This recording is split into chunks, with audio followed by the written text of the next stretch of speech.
time. Good for you. Good for you. Yeah, our next trip is back to Australia. Andrew's moving. Oh, he is? Took a job at a different university, so he's moving from Sydney to Melbourne. So, That's a long haul to get there. Yeah. and he doesn't drive. He hasn't driven it.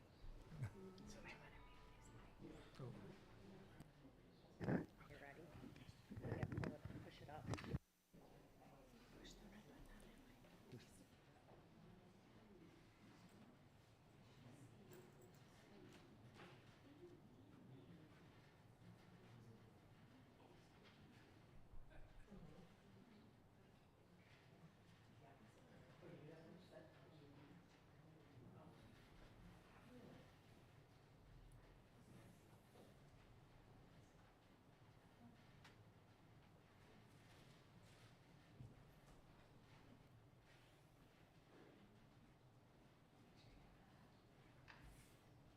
Test, test. Can you guys hear?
All right, good evening, everybody. Thank you very much for coming.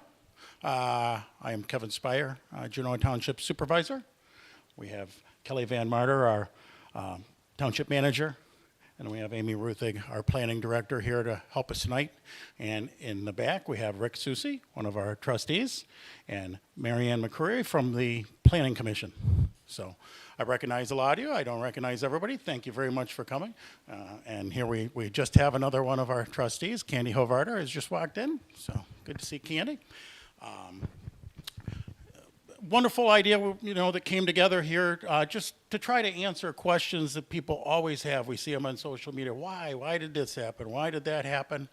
And Amy was nice enough to come up with this program for us to really explain the basics. This is more of a 10,000-foot view, overall view of planning and zoning. None of her stuff is going to be specific to Genoa Township. It will be just the rules and basics of planning and zoning. And then we'll have a Q&A at the end, and you can ask any questions you want, Genoa specific, regular, you name it. And hopefully we'll all walk out of here knowing a lot more than we do right now. Real quick, I would ask, a senseless act today. A father, a young man lost his life because there was somebody disagreed with him. That's terrible, and I hope that none of us end up in that part of our life. So at any time, I would ask that we all just take a brief moment of reflection in honor of the person and just the concept of that's crazy. So if you would.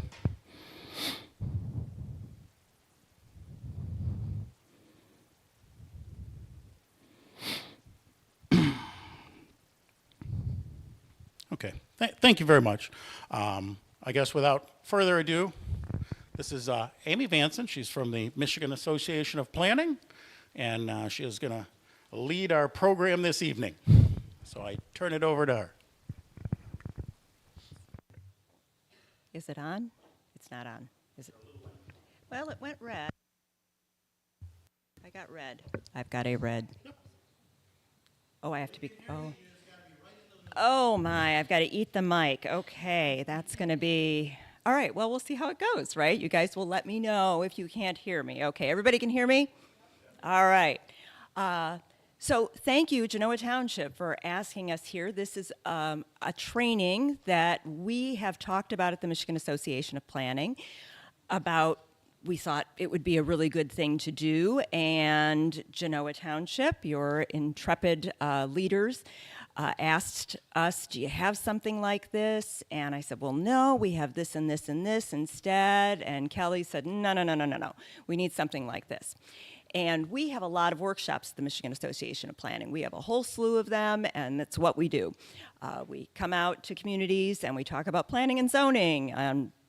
I know. We're nerds. So we do this, and it's something that we really take pride in. We want to have all of our communities, any community, have good information.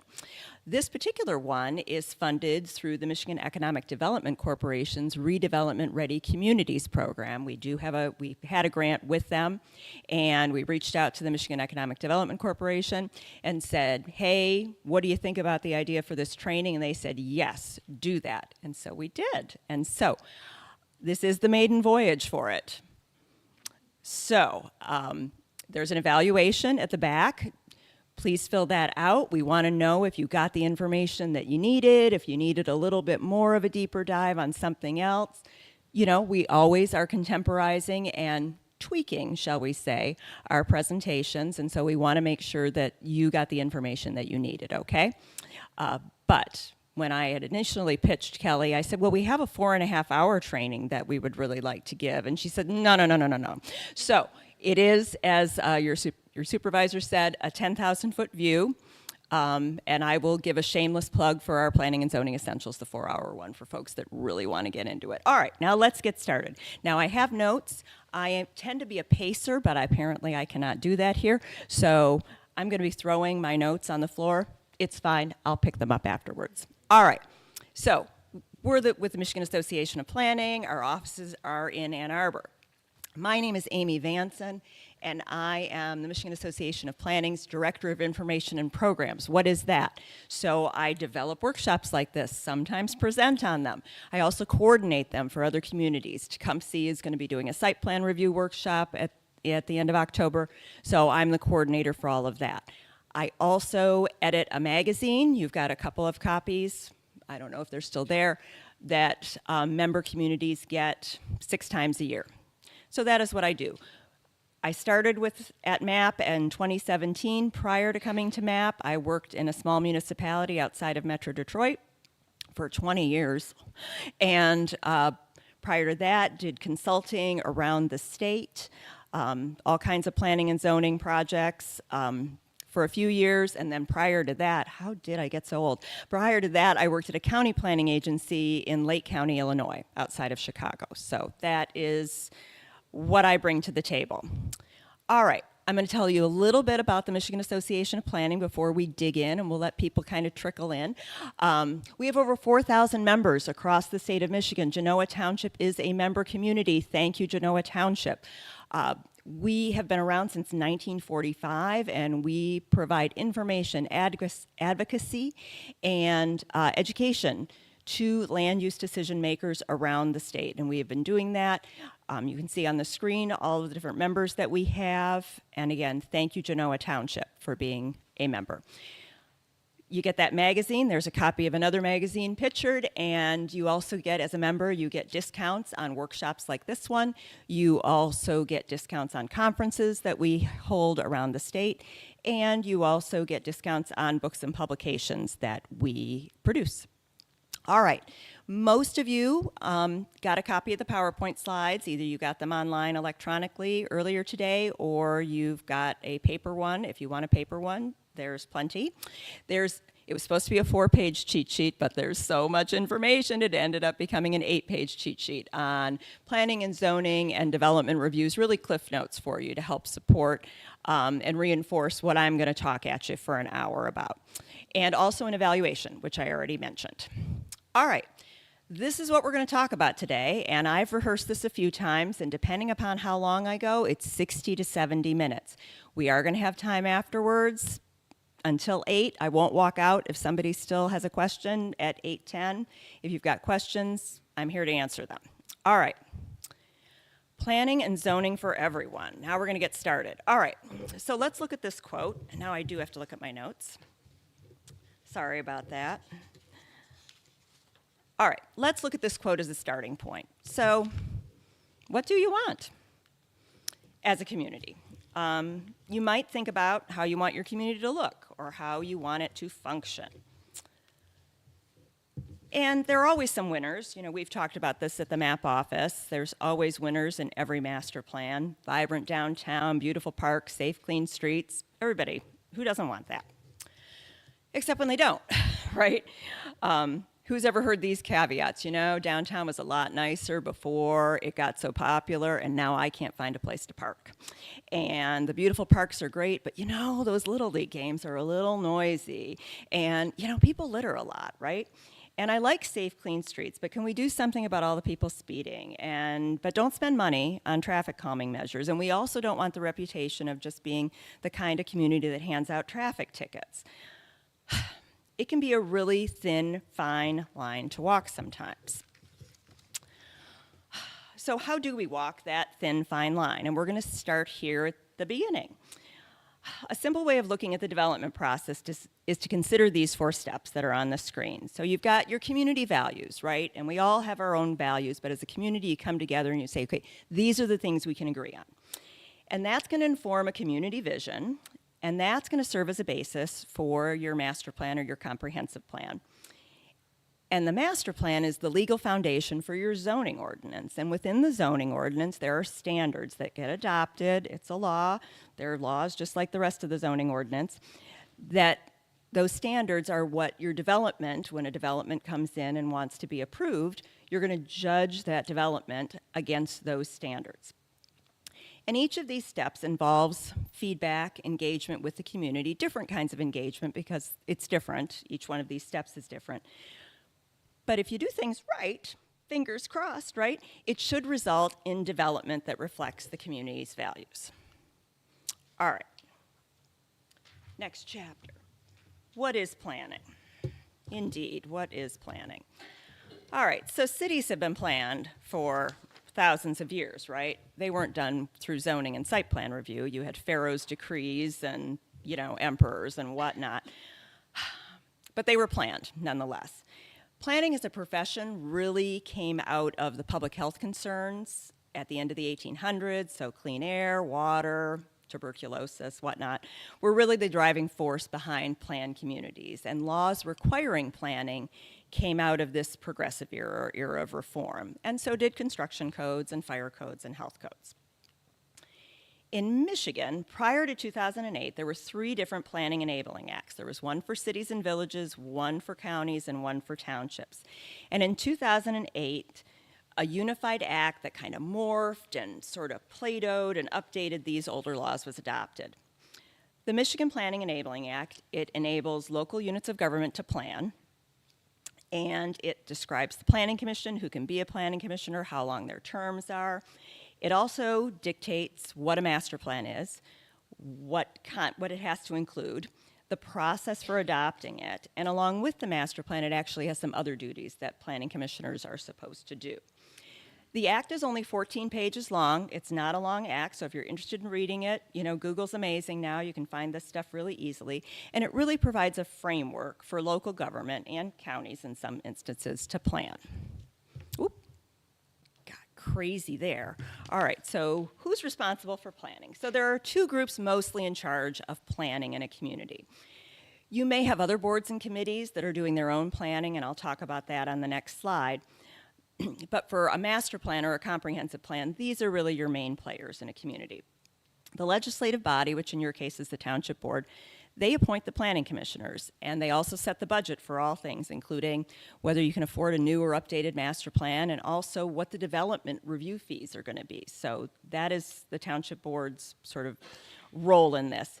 The Planning Commission is tasked with developing and adopting the master plan. And there are some processes, if your legislative body decides they want to actually adopt the master plan, there's a way to do that, and I can describe that if you guys have questions about it later. But the Planning Commission is still the one who works on it, and they also adopt it. Along with the master plan, another thing that the Planning Enabling Act requires is a capital improvements plan. And capital improvements are big ticket infrastructure items. And infrastructure is really a way to implement a master plan, right? If you think of zoning, managing the private property, you've got, whether it's pipes in the ground or roads or overhead wires, all of that infrastructure is a way to implement a master plan.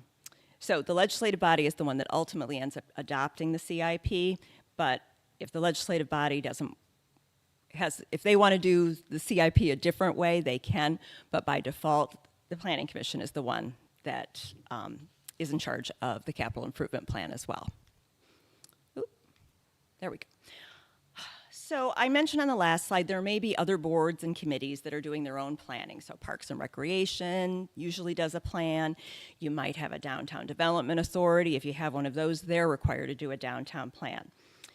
Master plans, though, are really given a very special deference by the courts, particularly if you adhere to it and you connect the dots of planning to zoning to development reviews in your meetings. This is a pretty unique weight, and given the unique weight that master plan carries in state and local laws, it's important to make sure that the visions that might be laid out in separate plans are what we would say aligned with your master plan. So it's pretty common to have separate plans adopted by different committees. You just want to make sure that everybody, even if they're in their own lane, that they're going in the same direction. You don't want to be contradicting each other. And given the deference that a master plan carries in state law, you really want to, by reference, at least adopt those other plans. All right. A master plan, once it's completed, is going to describe your community. It's going to describe the past, the present, and the future. The planning process is going to bring together a broad range of people who work together to find common ground. And the final document is going to communicate specific priorities, kind of a to-do list, right, necessary to support the desired character for your community. And I took this slide out of our master plan process workshop presentation, because of course we have one of those, just to illustrate all the steps that go into a master plan process. So all this planning talk brings you to a question: do we have to plan? So no, you don't. But if you don't plan, then according to the Michigan Zoning Enabling Act, you aren't supposed to zone either. All right. And I've got this where, when, how in a couple of sections. So this is the where, when, how of that master plan. So where do I find out about my community's plan? How can I get involved? And how can I change the plan? So first, where can you find it? It's absolutely going to be at your township clerk's office. It's going to be there. It's public record. It is available for review. You might find it on a government's website.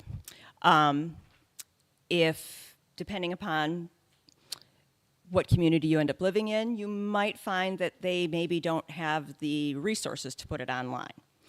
But you can find it at your township hall, sometimes at the library, too. And again, it is available for review. All right, how can I get involved in the creation of this plan? Well, you can apply to be on the Planning Commission. Some communities in their master plan process decide to use a steering committee. So if that's the case, you could apply to be on that.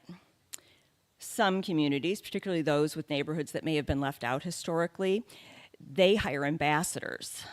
It's a temporary job, and they're really the go-between between a township or a city government and the neighborhood or the community. So depending upon your community, there are a few ways to be really involved. For the rest of us, know that the Michigan Planning Enabling Act requires the Planning Commission to review the master plan at least once every 5 years and determine if any updates are needed. Because the master plan is the basis for the zoning ordinance and that development in the community, like I talked about with the 4 steps, any changes to a master plan often involve a lot more community engagement. than other processes in land use and development. So if you find that an update or a new master plan is being undertaken, you may find a web page devoted to it. You may find invitations on social media inviting you to fill out a survey or attend a workshop or a meeting. You may find a tent. This has been a new thing since COVID, right, when we all were outside. You might find a tent if you have a farmer's market or some festival where staff is there and has you, vote with dots on, kind of what you want to see in the community. So do get involved. Fill out those surveys, attend workshops or visioning sessions. Clearly, you're all here on a really gorgeous day, so you care about this. And I know you've asked questions. Keep asking those questions when you're there and fully participate. So you might say, at this point, I've read the plan and I'm showing up to the meetings, but how do I change it? And I'm going to answer that I'm going to give you 2 isms. We're going to say ism's a word that I learned. And the first one was from a former planning commissioner where I worked, and he would always say this, and then I found it on a bumper sticker. And Eric would always say, the world is run by those who show up. And the other ism I learned was from a man I went to church with, and when I met him, he was the retired executive director of SEMCOG, the Southeast Michigan Council of Governments. And John would say, and this was relative to church governing, he would say, you can have your say, but you might not get your way. And both of those are relevant, right, to how we make change. You can't change it by not showing up. You may be able to change things by articulating why you think the current course is wrong-headed, ill-advised, and what a better alternative would be. And this is really hard these days, right, given the moment of silence. Do be willing to engage with folks you disagree with, and I'll have some more tips on that later on in the presentation. All right. If the master plan is based on the community vision, are there guardrails, right? What can't a master plan say or do? So you shouldn't violate state or federal law. Again, everything in a plan, there's no planning police at Lansing that are going to say, no. It's all going to be through, litigation later on. But you shouldn't violate state or federal law. Plans are not intended to prohibit or regulate a specific land use in detail, right? They're sort of big picture things. They should build community consensus about a shared future. And the concepts contained in the master plan need to be reasonable in and of themselves. It can't be like you see pictured, the Mad Hatter telling Alice there's no room at the tea party when there's a gazillion empty chairs there. It needs to make sense. So for instance, just because land may carry a certain master plan designation, if that designation is in reality not reasonable given the surrounding land uses, the current uses of the property, the presence of infrastructure, like we talked about with that CIP, to support more intensive land uses, or the conditions of the property that impact development, like wetlands, woodlands, or other environmental features. Like if there's something, we gotta have this, let's put it in the swamp. That's not gonna, someone's gonna read through that and say that's not a reasonable plan. So if you're not realistic, right, we don't wanna be the Mad Hatter and the March Hare. It will call the master plan and the zoning ordinance that it's based on and any development decisions that were based upon those into question. If the master plan's not realistic, then reliance on the master plan is not going to have that deference, right? I said master plans get a lot of deference for the courts. A master plan's considered to be reasonable. If it's not, then it's not going to be, you're not going to get as much weight from the courts, and it's the basis for your zoning ordinance and all those development decisions, so it's really important. All right, so I am making a mess, aren't I? During and sometimes even at the end of the planning process, it's not uncommon to hear from residents that, there's nothing wrong with the community and don't try to fix something that's not broke. We've all heard that. And this approach favors maintaining the status quo. And the problem with this strategy is that change is inevitable, right? You're inevitably going to be faced with change, and planning for that change, or at least anticipating that change, is the best way for you to influence the income. And we've all had a lot of change, right? When I think of the last 25 years and all the bad stuff that has happened in the last 25 years to our world and our country, and I had and raised 2 beautiful sons during that time. So that was great, but the rest of it's been a lot, right? you know, we barely get our bus or our sea legs, pick your mode of transportation, to one thing, and another thing happens. And so I think we all get that there is loss, and that not all change is good change. But even good change, even welcomed and hoped for change, has an element of loss. And that sense of loss is often the undercurrent of these kinds of comments, and I think that can be acknowledged without undermining progress. All right, and each of these sections have a shameless plug for other information that we have. If you're interested in deeper dives into the Planning Commission's role or the master planning process, we can help you out with that. We have books available and workshops available. All right, moving on. Before we move on to the zoning ordinance, which would be the next step in that process, I'm going to briefly dig into public notices and communications, because whether it's a big community-wide master plan or a little itty-bitty variance request, public notices are something they all have in common. Oh, isn't that nice? It just did the squares, just like on your screen. That's kind of cool. All right, there are different kinds of notices. There are notices that are required under state law and are probably also memorialized in your ordinances. Your local ordinance can require more, just not less, than what the state requires. And then there are notifications that the community just does because it kind of makes sense. And then there's the communications you get from secondary sources. All right.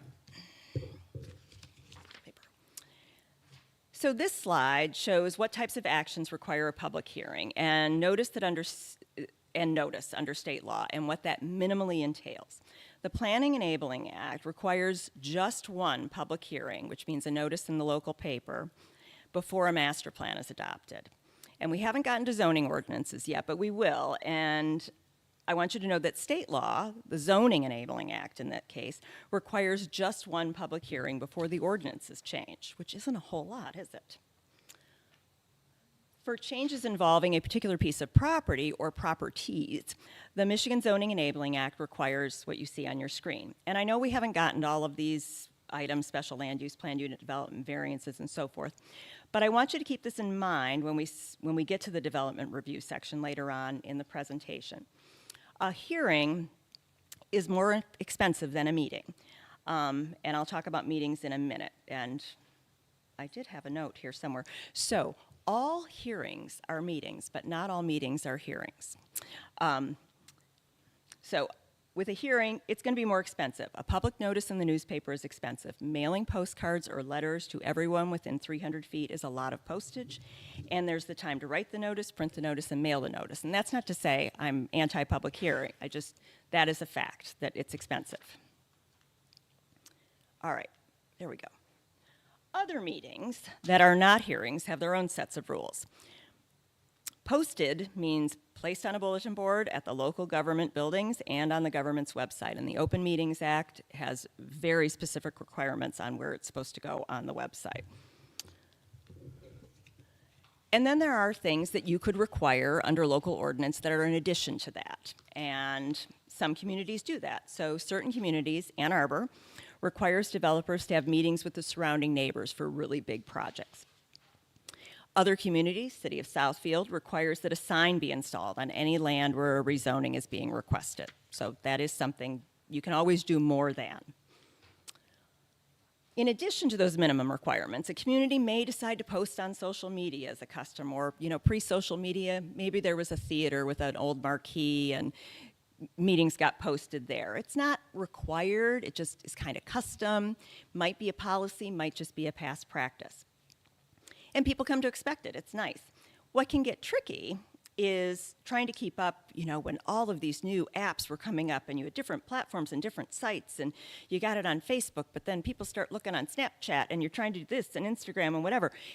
And it's often not a lack of transparency, it's just that there's so many hours in the day and who knew what the next app was gonna be, right? And then there's the notification that you hear from others folks. So this might be the local news station that picks up on something. It might be that I did not, you know what? I changed my notes and then I didn't print them. So I'm just gonna riff for a little bit here. So you might have like newspaper, local news on television.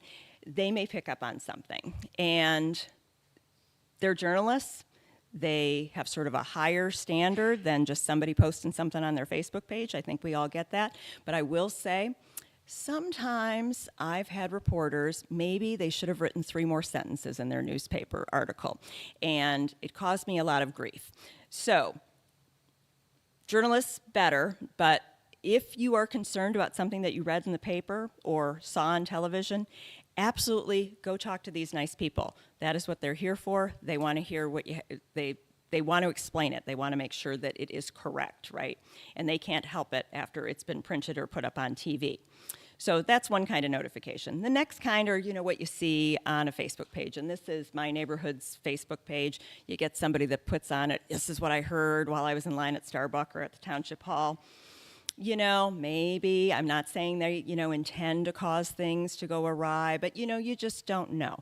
And really, of course, the best thing is to come to your Township Hall and find out. I know that does take time, but that is really the best way to really find out what's actually going on instead of worrying about something that you heard. All right. Google's amazing. The Michigan Open Meetings Act, I found all these really good sources. Really great. The Michigan State University Extension has this Governing Essentials series, which sounded really cool. I think it may have passed by now. But anyway, really good sources if you've got questions about meeting notification. All right, zoning.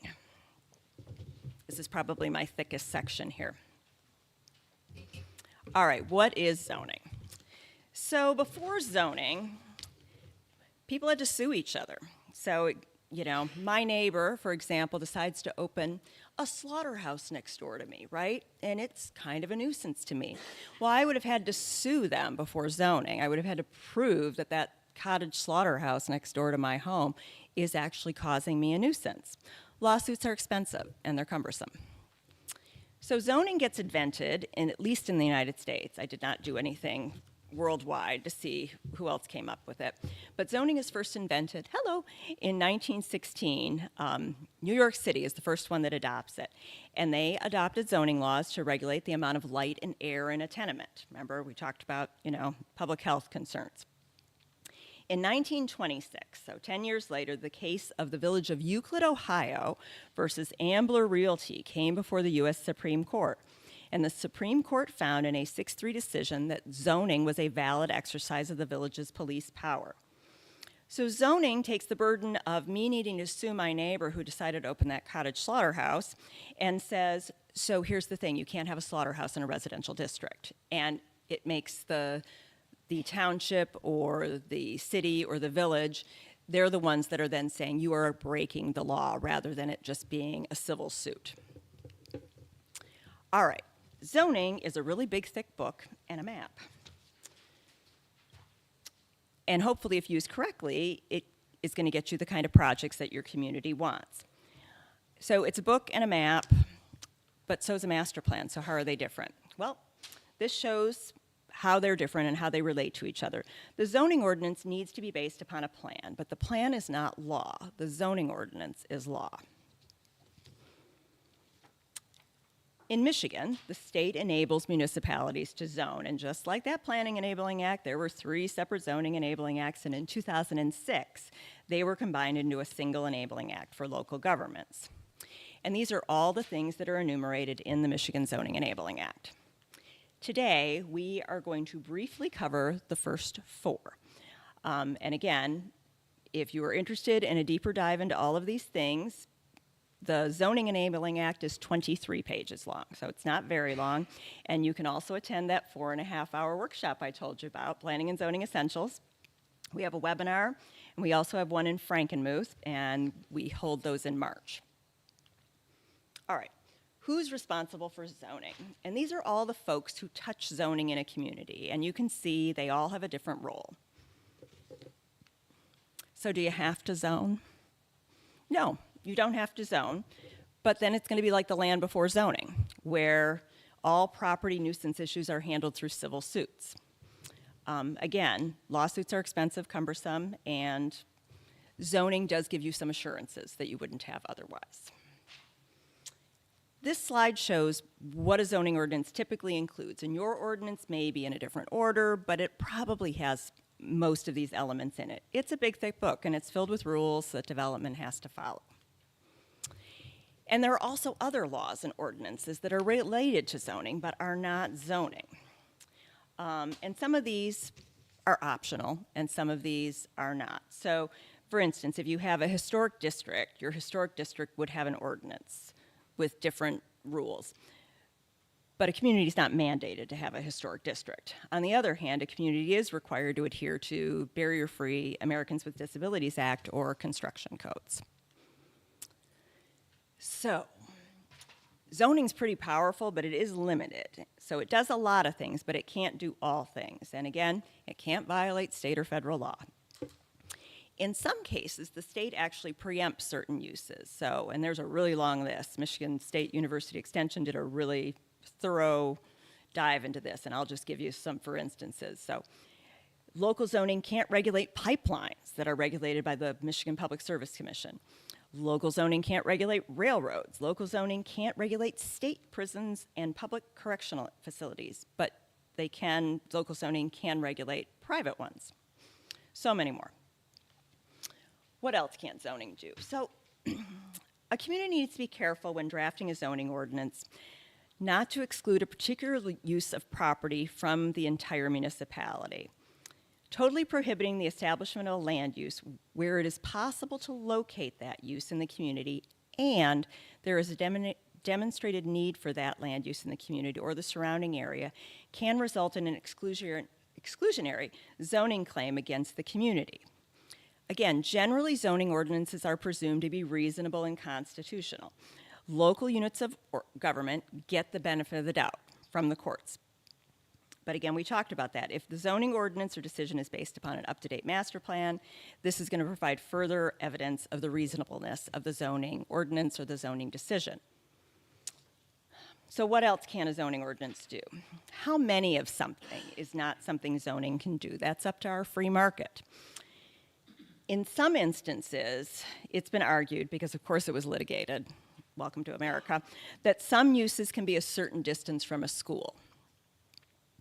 Only recreational marijuana is the use that a community can say, no, we don't want that, or if you want it, you can say how many you're going to allow. You also can't pick preferred brands. You know, you can't say, well, we want the up-and-coming burger place, like when Five Guys was all that in a bag of chips, but we don't want McDonald's. So you can't pick and choose winners and losers with preferred brands. All right, where, when, how for zoning. So again, this is, did I skip it? I did. There we go. Zoning ordinance map, they're public information. You're going to hear me say that over and over again. They're available for review. Again, typically found on a local government's website. If not, it's going to be at the government office. You may find some nice handouts on like things, popular topics like swimming pools or garages that really your folks at the Township Hall have done the work instead of you having to comb through a book this thick. They've taken out, this is what you need to know to put up a shed. You don't need to like go through the whole stack of everything. We've put it all on a little cliff note for you. All right, so you saw all those boxes. A lot of entities touch zoning. So if you're interested in more of enforcing the status quo, you may want to seek appointment to the Zoning Board of Appeals. Again, if the master plan and making sure the zoning ordinance aligns with the master plan interests you, you may want to seek appointment to the Planning Commission. The zoning ordinance is law, and the law, it gets enacted by the Township Board. So if you really want to say on what ultimately gets adopted and budgeted, then you could run for Township Board. For the rest of us, I have some additional tips, but first I do want to dig into the two different kinds of zoning changes we're going to talk about. And under state law, again, we saw under the public notices and communications section, a public hearing needs to be held. Any change in an ordinance and map is published in the local newspaper. And in addition, with the map amendment, folks within 300 feet get notified. An amendment to an ordinance is public information, so even if it's just being proposed, it is still public information, so you can review what's being proposed. And if the change is adopted, it's published like any new law. While the Planning Commission holds a public hearing and makes a recommendation on any proposed ordinance changes, the final decision is up to the elected officials. All right. So, first type of change is a map amendment or a rezoning, and that can be initiated by the property owner or by the municipality. So, why would a municipality initiate this? So, the municipality may have found an error in the history of the parcel. Maps used to be hand colored, and some folks were neater colorers than others, and I actually saw this happen where it just got carried over. I wasn't the first one to digitize the zoning map, but I sure copied it thinking it was fine, and then there was a title search, the property was going to be sold, and they're like, and it's like, oh, we got to fix that. Or, why else might the municipality do this? Well, if you spend a lot of time and money on a master plan, and the worst thing ever you will hear planners say is, we don't want that plan to just sit on a shelf. We want to implement it. We want to have it be a living document.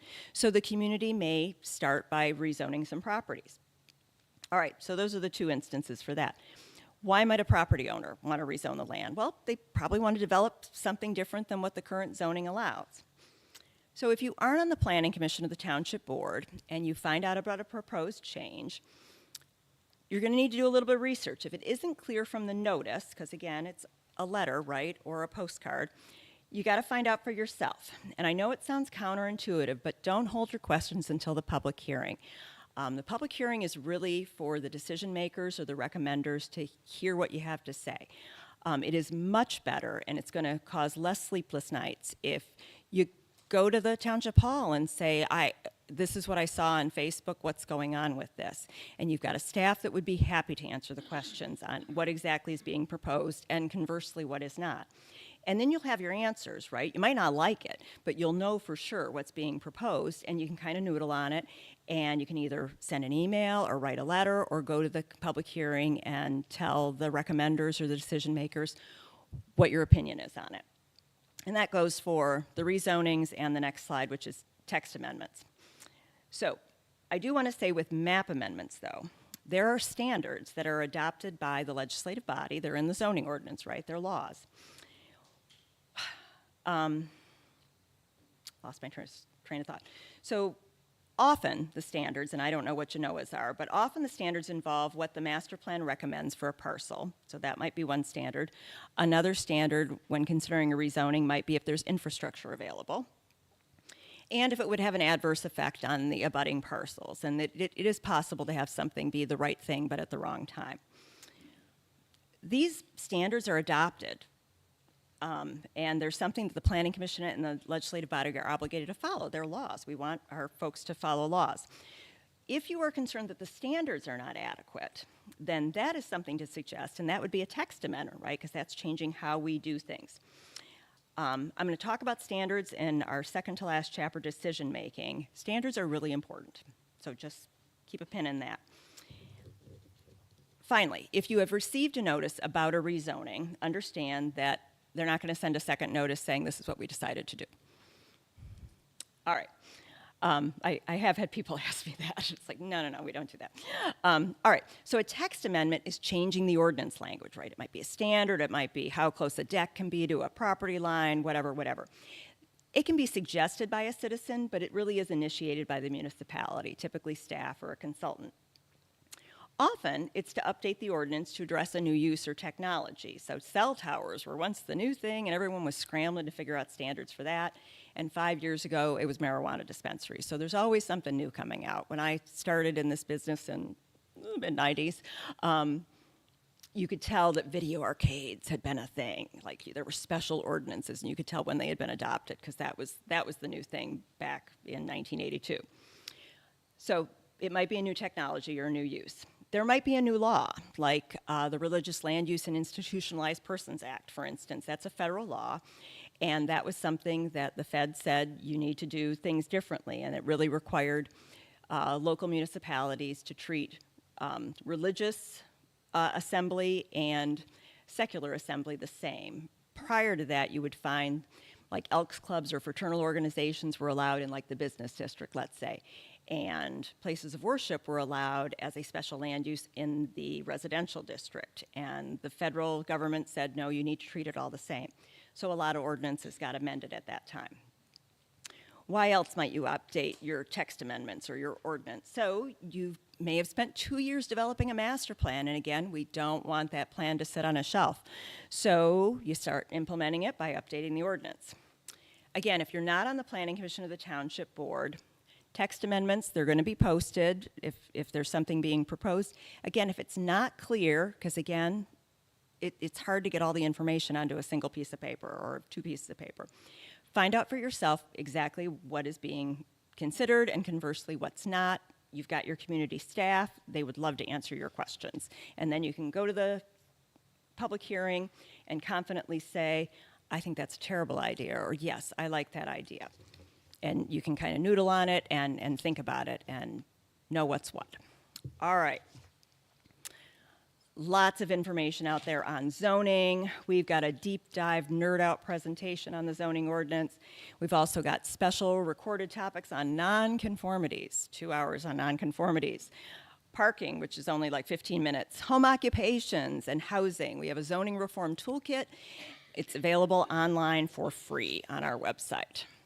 All right, community engagement. So really briefly, before we get into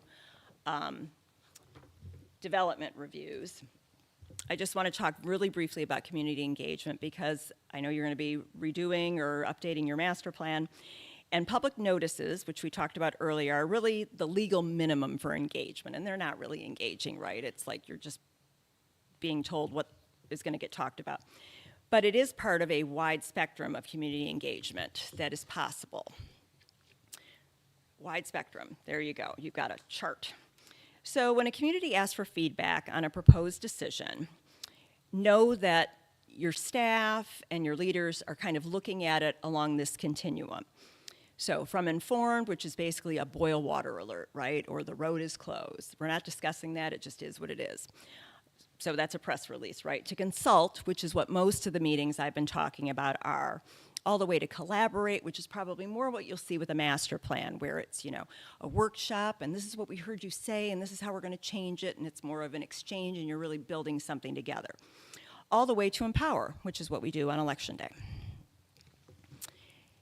And let's see. So again, the master plan's the basis for the zoning ordinance and development approval. So the public participation at the master plan stage is really, there's going to be a lot more of it. It's really important.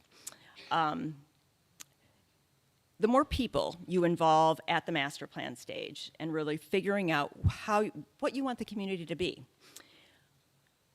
the less pushback there should be when the development that everybody said they wanted at the master plan stage is actually being considered for development approval.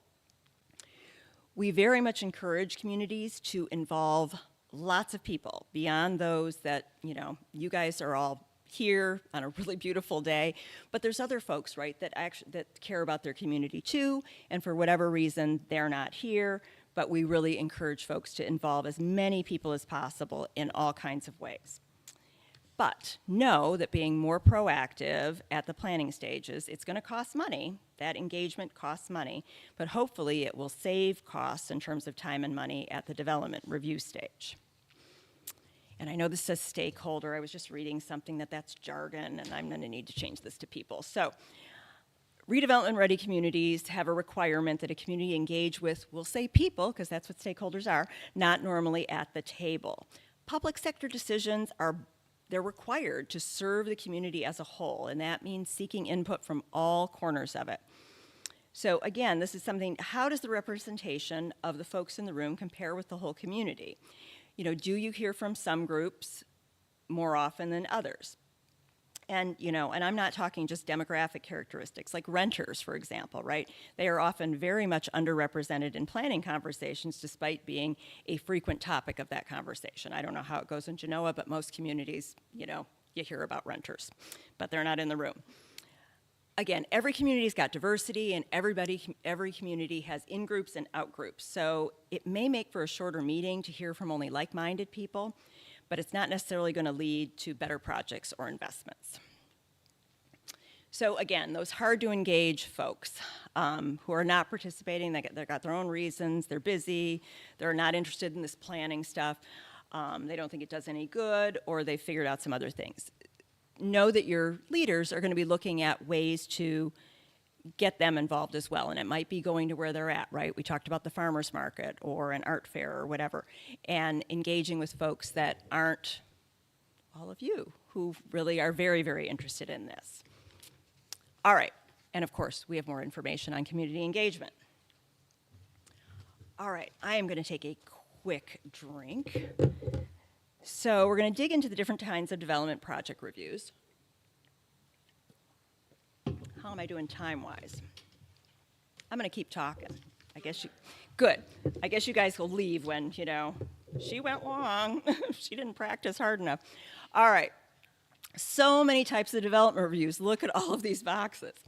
So we've got different boxes or buckets for might be a different type of project. It might be depending upon how complex it is or what sort of review is required.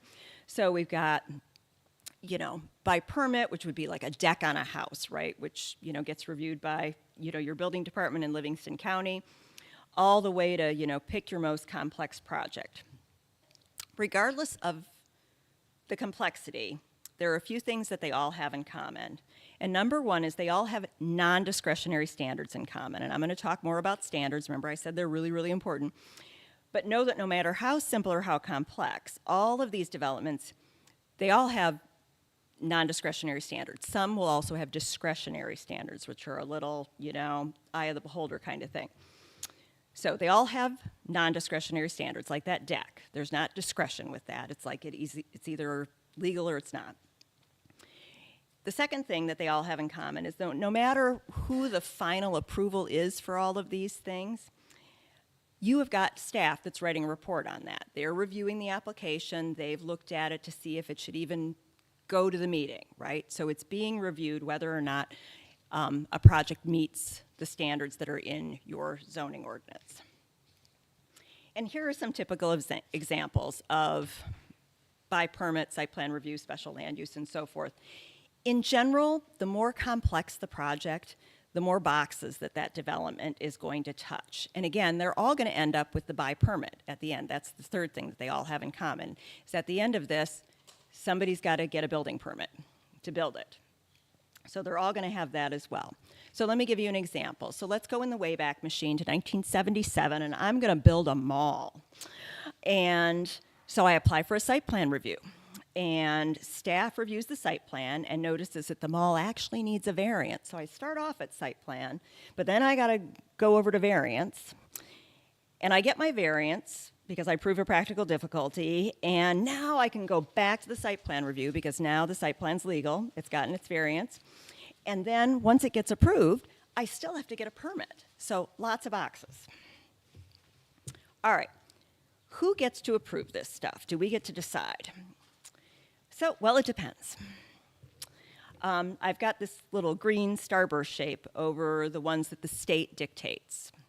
The local government doesn't get a say in that. So rezonings we talked about under the zoning ordinance section. There's also a thing called conditional rezonings. Rezonings of any stripe are legislative decisions. They get decided by the elected officials. Variances are under the authority of the Zoning Board of Appeals. And permits are under the authority of the State Construction Code, which is your building official. The remaining ones, you do get to decide.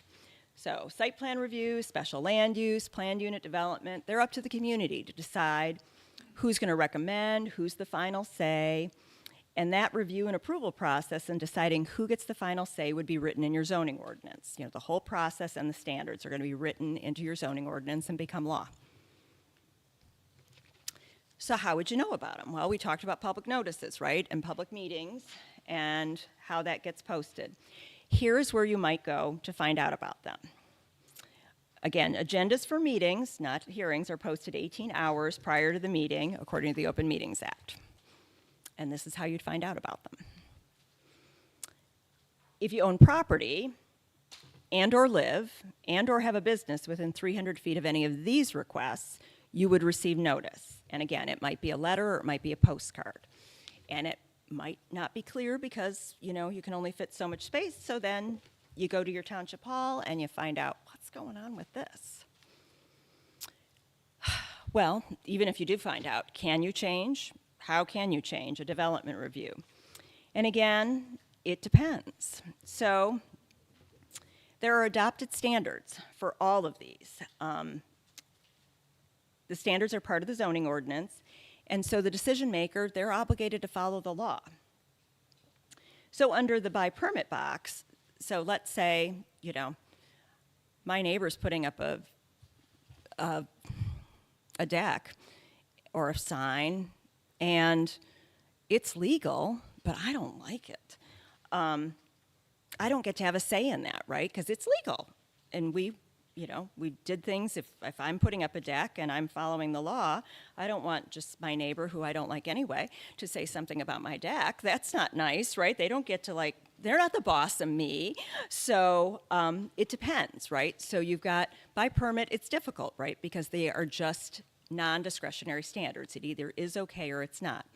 Site plan review, there are some discretionary standards, but really there's a lot of, if the use is not subject to review, it's really just the site plan itself. Special land uses, yes. Conditional rezoning, yes. Planned unit development, yes. Variance, yes. So they have more discretion, right? And the discretion and the development might be the right thing at the wrong time in the wrong place. So there is more say in those. All right. And then, of course, we have all of this information on development reviews. All right, now I'm going to briefly go into our developers people too. It depends, right? I know. I've been around the block. All right. So the actual reason we have these meetings in the first place is because an applicant has proposed development in our community, right? And sometimes we shorten the applicant of proposed development to say developer. And sometimes we make it longer and we say greedy developer. And if you just Google greedy developer, you get a whole lot of hits. So it's very, very common. And this is just showing some of the articles. So this trope is very widespread and it's worth looking into, and some folks have looked into it. So the Atlantic's takeaway is that, quote, the story is compelling because it does not directly implicate regular people, sympathetic institutions, or elected officials. But the narrative's not complete, because if we replace greedy with large and corporate, which is often what we mean by that, then that's exactly the kind of development that long reviews cause. Here's a list of things that add cost to a development proposal, and of course we've heard time is money, right? But that's a thing, and so time is its own item, but then all the items underneath it have time plus something else. So the first two items are established by procedures by the local government, right? They're the boss of it. The last two are under the control of the developer, but probably because the rest of the approval didn't go the way they thought it would. The nested items underneath, public meetings, studies, discretionary requirements, are generally actions that originate at a public meeting. So studies, discretionary requirements that I mentioned, well, let's add this. Local governments are the ones who require the meetings, extend the meeting, require the studies, review the study's findings against our own standards, and add, we'll just say with offense, to our motion of approval. And this is pretty common. And except for those two lawsuit items, the whole list is under the control of the local government. All of this raises the cost of development in general. And so, well, why do we care about that? Well, the status quo brings the community someplace I don't think that we want to be. In a situation where the only development we will ever get in our community is development conducted by large corporate developers, because they're the only ones that can withstand the review process. And that's not a great situation for any of us, and we understand very clearly the benefits of local business over corporate chains when it comes to our local businesses, conversations in our business districts and our Chamber of Commerce. We've known this for a long time. We've got plenty of data showing that the money spent with local commercial benefits benefit communities many times over, and they've traced that money. If what we want is community character, respectful context, and a thoughtful response to the actual conditions we're experiencing, then developers who are part of the community are a way to get that. But we need to make it possible for them to successfully develop. And again, would it make a difference during a public hearing or meeting if you knew the development was being proposed by your neighbors who are longstanding members of the community and respected local business people? It might soften the tone a little bit. And again, I don't know Genoa Township. Again, I've been around the block time or two. And on the screen are some ways to make that small-scale developer able to more easily compete with those big chains and corporations. And these are just some ideas to keep in mind as you begin to update your master plan. All right. Second to last section, decision-making. All right. So there are different kinds of decision-making. There's legislative and there's administrative. And we want to distinguish between how we do this. So, and in some instances, it's kind of collapsed. Legislatures, local governments, courts ought to distinguish between rulemaking. Rulemaking is something that we all have to follow, right? That's the ordinance. And administrative decisions, which in our case would be like a site plan review. Administrative decisions are based upon the rules that got adopted. During the master plan process, all that community engagement that we talked about ends up saying we want this stuff or we don't want this other stuff. And so we adopt rules, laws, to get the stuff. And we just talked about the rules and how they're really important to making decisions that make sense and are defendable, right? We want to be able to have rules that connect those dots. But sometimes that theoretical world comes very close to one's own property, and so folks get uneasy, right? They like the idea of the development, but they can imagine all the bad things that the development close to them is going to cause, or maybe there's a change in sentiment in the community. We've had our share of growth. Let's put it on pause for a minute, a year, or a decade. Or maybe just the way of the world changes. How many of us work from home now who didn't 6 years ago? Our reality can change on a dime, and it can be a lot. But here's the thing, changing the rules smartly takes time because you want to be able to connect those dots and have your decisions defendable. Regardless of the master plan goals that you ultimately arrive at, the ultimate changes that you make at the zoning ordinance, again, they're still going to have to be grounded in reality. We're not going to do that Mad Hatter stuff, right? Once you do that, once you've got your master plan and your zoning ordinance connected, and you've got a clear consensus of what direction you're heading in, here is my pitch. Develop clear black and white standards for all types of reviews and approvals. And it's my pitch to have really specific ones so that long, perhaps ugly, meeting and the guesswork and the worry about the quality of the new development can be addressed before that developer is in the room with you. You can't require anything other than the ordinance allows. Communities sometimes do, but that really opens them up for litigation, and the wrangling at the meetings is no fun for anyone. It just gives everybody a stomachache. And again, it drives up the cost of development, so only Monty Burns is the one that's going to be left standing. When conducting a development review, regardless of who is reviewing and approving it at your community, there are things you can and cannot attach to the review. Development reviews are not a way to make applicants do whatever the approving authority wants. The ordinance, again, those rules, because we want our decision makers to follow the law, the ordinance still needs to be followed.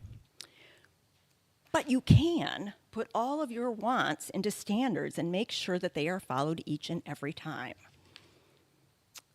And these are examples of typical discretionary standards. So again, discretionary standards are sort of an eye in the beholder, kind of soft language, and a lot of times they're okay.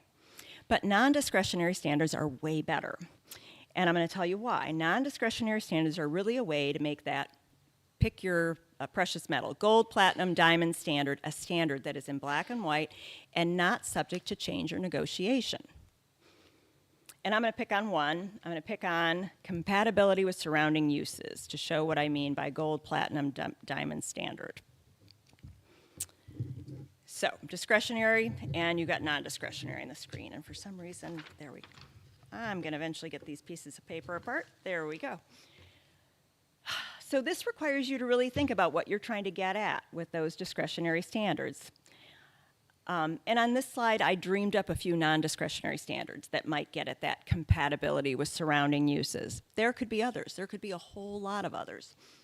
So depending upon your community, it might be teased out that you want the front building setback to be the same, or you want everything to be brick, or you want a really high-quality landscaped buffer between properties, again, or something else entirely different.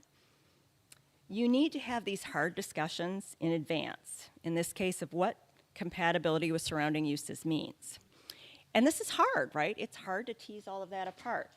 Because failure, but it's really important because failure to tease that out may get you this really interesting Kentucky Fried Chicken, or it might get you something else equally objectionable. And on this slide are all the reasons we've heard at meetings about that are not adopted standards for approval. And again, hashing out these standards are much easier to do when the development and the developer is not right in front of you. And this is going to be a group effort, right? It's going to be this feedback loop, the development of what the community wants to see, and it's also going to be what can be effectively administered and enforced by staff. There's going to be a feedback loop. But the adoption, the ultimate adoption of those standards is the very important work of your legislative body. Standards are really the key to standing by that master plan and getting the development you want. It's connecting those dots. You want to make your standards as good and effective as they can be so that you can address many land uses predictably rather than adjudicating the same issue over and over and over again. And I just want to circle back to this slide because this is the basis of it, right? As you begin your master plan process. You've got your community values. You're all going to come together, come up with a consensus of what the community vision is. That's going to be the basis of the master plan. The master plan's the legal foundation for zoning. And again, you're going to have your standards in your zoning ordinance that are going to connect those dots. All right. Notice that this does not say great expectations. We're just going to go with good because it's 2025. All right. For board and commission members, establish consistent meeting and documentation procedures and adhere to them. View yourself as a limb in your public body. The whole thing is needed for proper function. Devote yourself to transparency. Keep your public service message at the forefront of your mind and assume that any word or action may be made public at any time. For everyone, know the specific role you are tasked with performing. You may be a planning commissioner, an elected official, or a citizen. We all have a role to play. Know your role. Stick to the plan or decision that was arrived at through the proper processes. You don't have to like every single one, but there's a reason we make them together. Remember what my friend John said, you can have your say, but you might not get your way. Look for ways to build in collaborative processes. Bring your most reasonable, deliberative, polite, and empathetic self to the table. And I know that's really hard these days, but the person our dog thinks we are. For everyone, again, bring your best self to the meetings. And I know that's hard. Assume good intent. The person that you disagree with is somebody's daughter or son.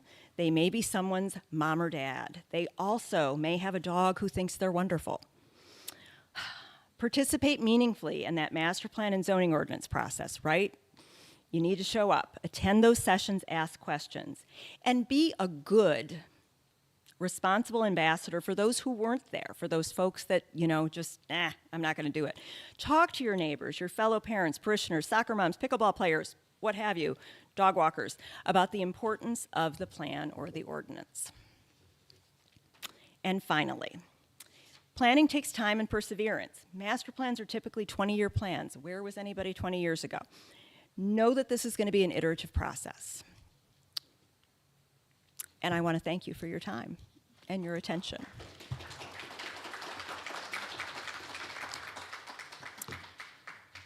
And let's see, how did I do? Fantastic. All right. All right. So real quick, and just a couple of things that were pointed out. So our plan is indeed online at genoa.org. I invite everybody to go there, click on the link, and really review the plan front to back, sideways, you name it, so you really know what's in there, and come up with a list of the things that you do or don't agree with, what you want to see changed.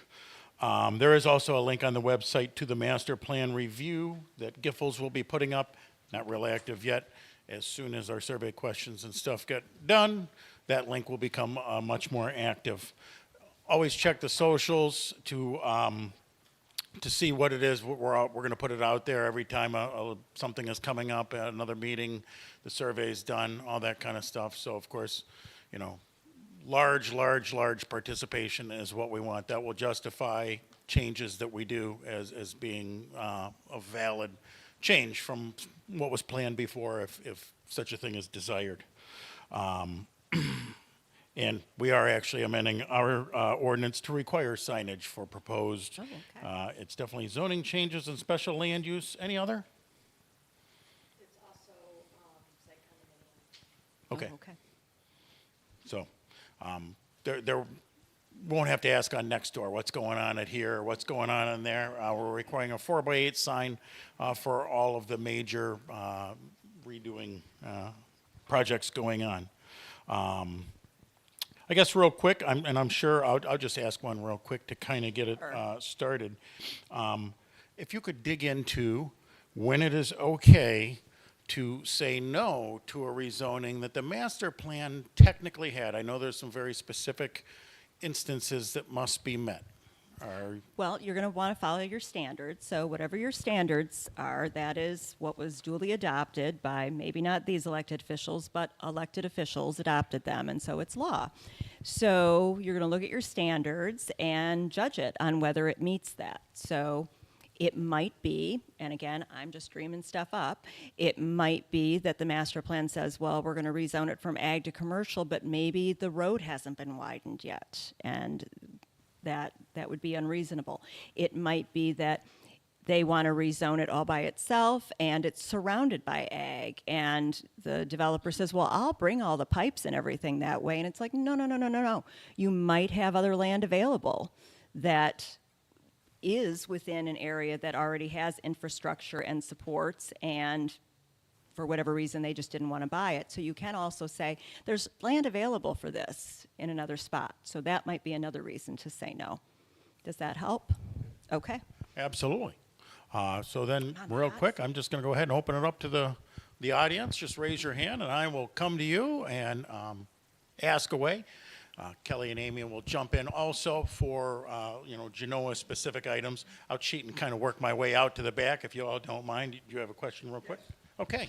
You don't have to say your name if you don't want to, or you can. I'm Tim Rogers.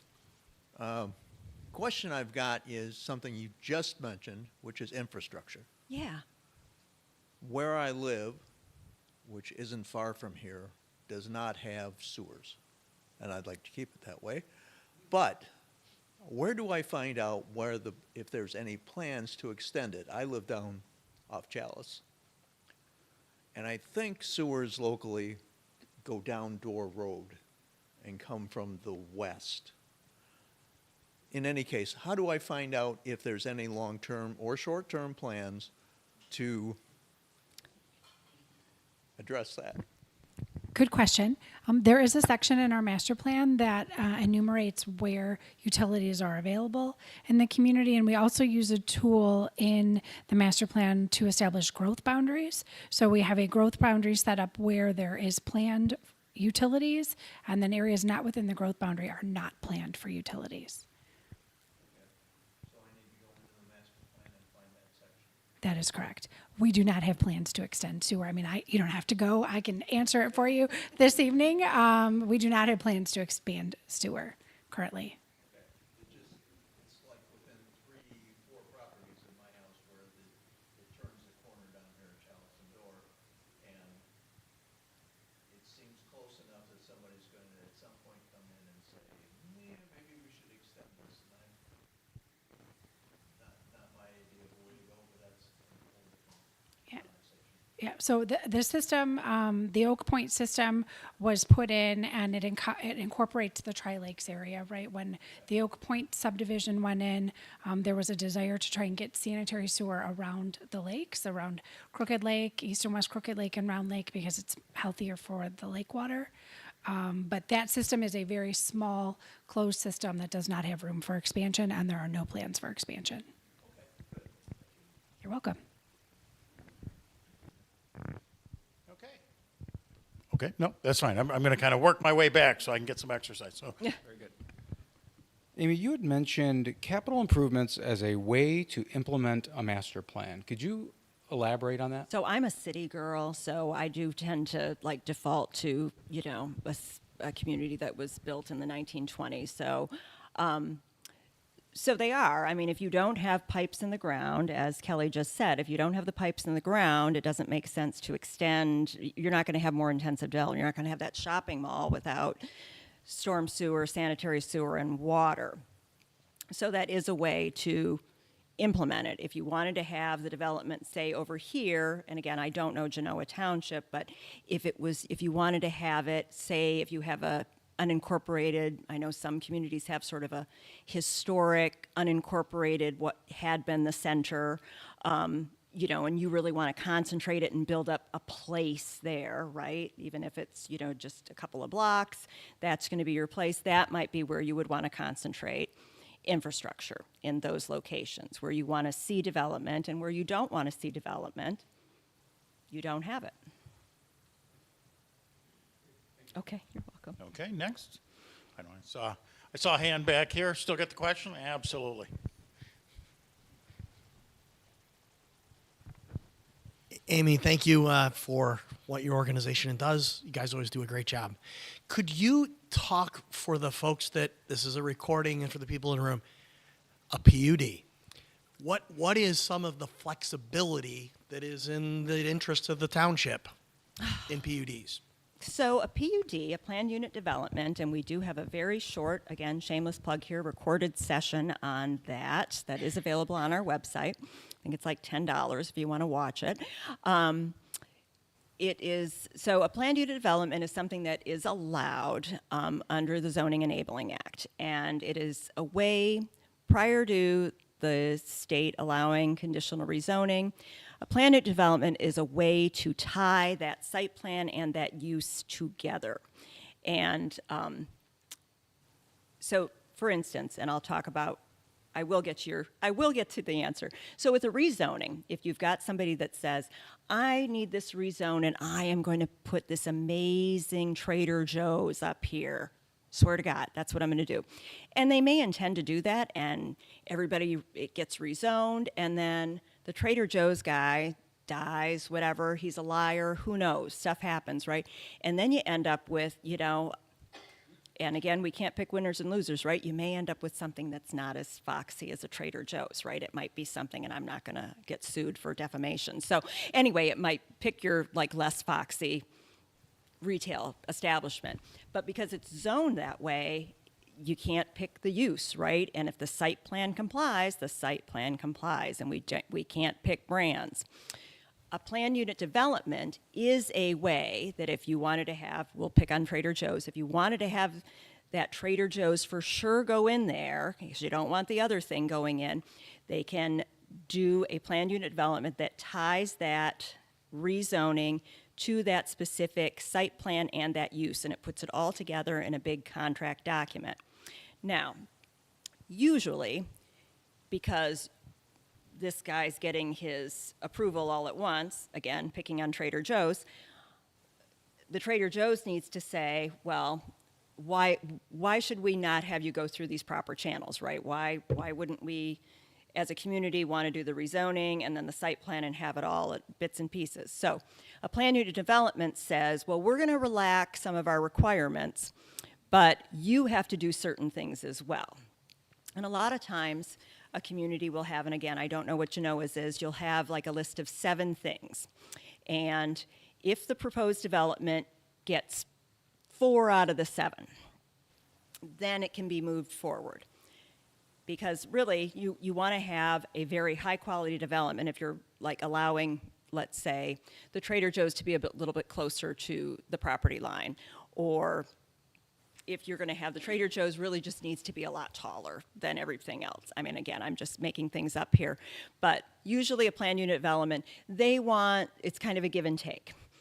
And you should absolutely not allow them to do stuff unless you are really getting something much better than what your zoning ordinance requires. Because you've adopted these standards, right? You've adopted the zoning ordinance that says, this is what we want. And if the developer is saying, well, but I'd like to do this and this and this instead, it's like, well, then give us something you know, if the standards are a gold standard, then I want platinum or diamonds in my development. Did that answer your question? Okay. I have a quick one for you, Amy. Yes. So say we're out in the sticks and somebody builds a development and it's nice and we all like it, it's cool. Then another person comes along and builds another development and, you know, we're not quite as happy with it, but it's not too bad.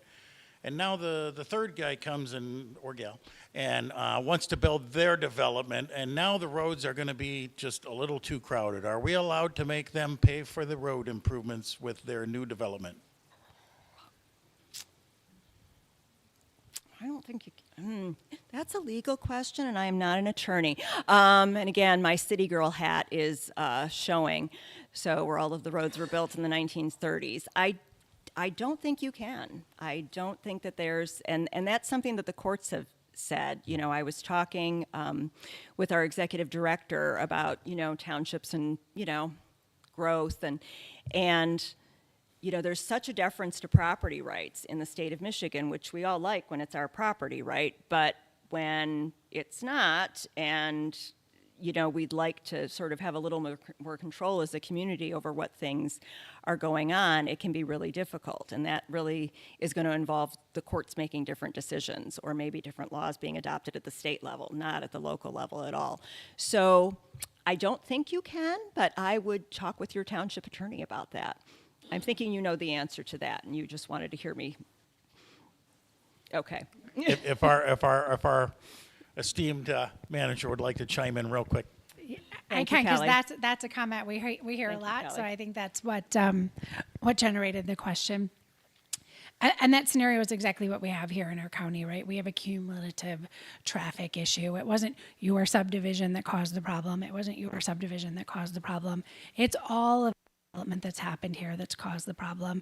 And in the state of Michigan, we can require developers to do transportation improvements on their property. So you'll see when a subdivision goes in, maybe they put in egress lanes or ingress lanes to leave their neighborhood. Sometimes we can get a traffic signal at the entrance to their neighborhood, but we can't make them say, do traffic improvements at Grand River and Latson Road, because that's a cumulative improvement, not necessarily just attributable to their development.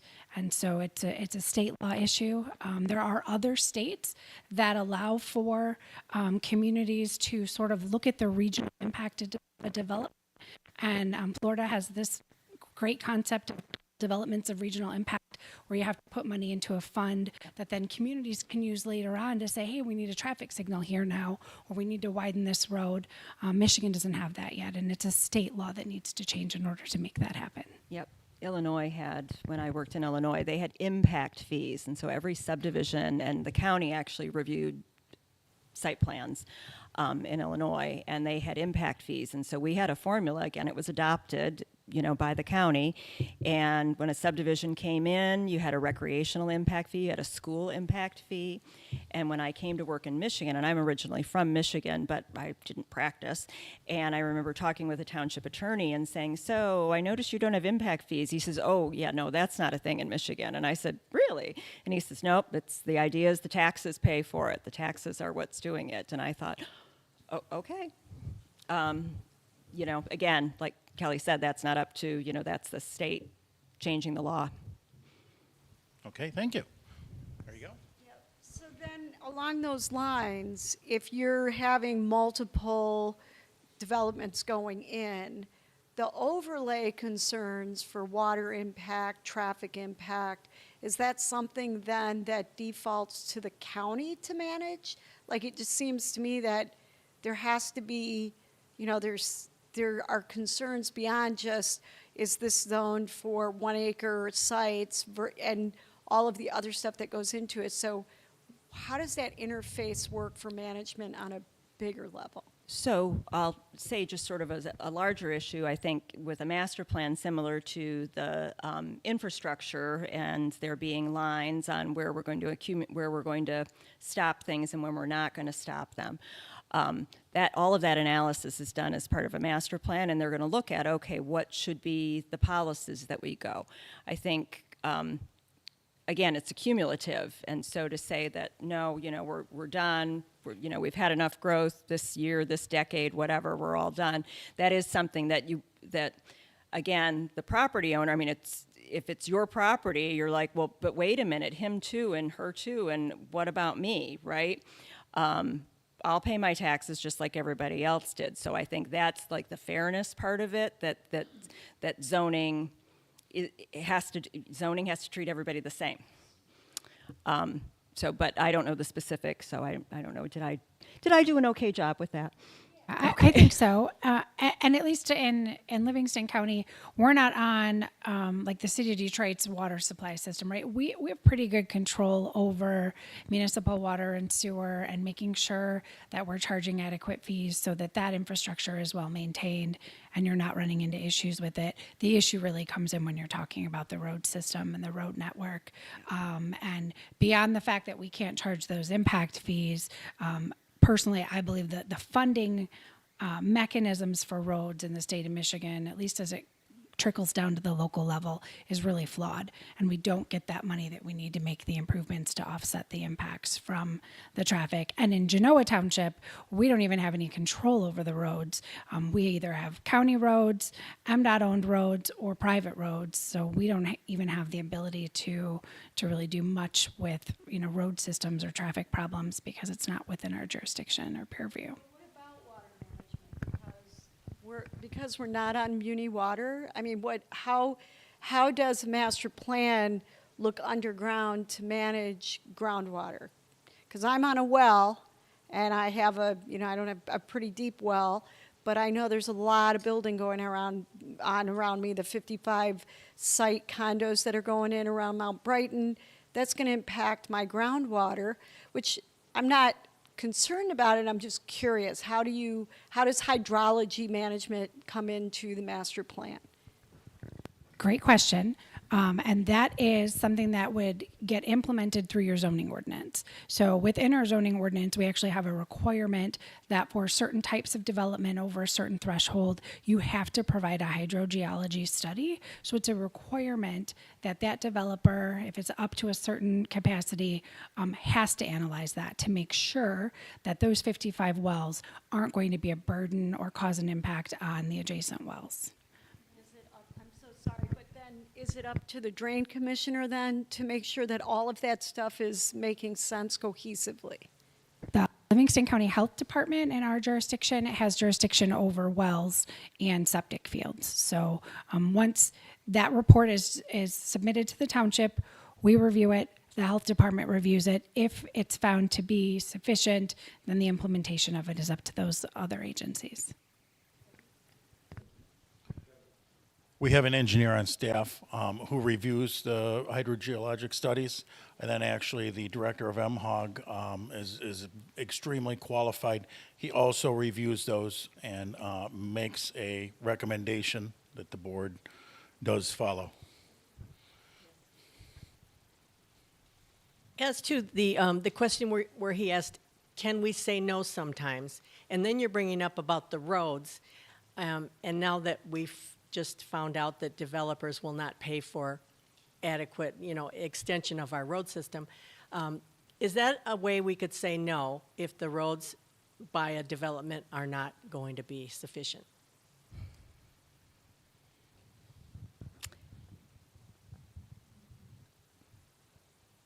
I think it's a really tricky question. I think you can. I don't think you can.